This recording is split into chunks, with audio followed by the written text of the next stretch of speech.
কুরআন শরীফের জননী বলা হয় সূরা ফাতিহাকে। তারপর কুরআন শরীফের আরশ বলা হয় সূরা বাকারাকে। এটা কিন্তু কুরআন শরীফের সবচেয়ে দীর্ঘতম সূরা। আমাকে বলতে হবে কুরআন শরীফের সবচেয়ে ক্ষুদ্রতম সূরা কোনটি। তারপরে কুরআন শরীফের অন্তর বলা হয় সূরা ইয়াসিনকে। তারপরে কুরআন শরীফের প্রদীপ বলা হয় সূরা মুলককে। তারপরে কুরআন শরীফের তাজ বা মুকুট বলা হয় সূরা আর রহমানকে। তারপরে কুরআন শরীফের মাথা বলা হয় কোনটিকে? বিসমিল্লাহির রহমানির রহিম।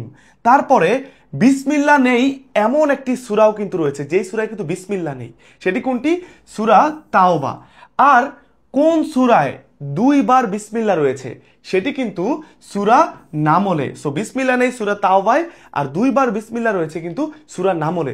এইবার সবার কাছে আমার দুইটা প্রশ্ন রয়েছে, সেটা হচ্ছে কুরআন শরীফে মোট কয়টি সূরা রয়েছে, আর ইসলাম শব্দের অর্থ কি? যারা জানি তারা কিন্তু কমেন্টে জানিয়ে দেই। আর এই জিনিসগুলো কিন্তু খুবই ইম্পর্টেন্ট, সবার জানা দরকার। তাই একটা রিয়েক্ট দিয়ে শেয়ার করে রাখি, যদি কখনো কোনো পরীক্ষায় আসে বা অ্যাডমিশনে আসে তখনও উত্তর করতে পারবো। আর সবাইকে জানিয়ে দিলে আমরা কিন্তু সওয়াবও পাবো।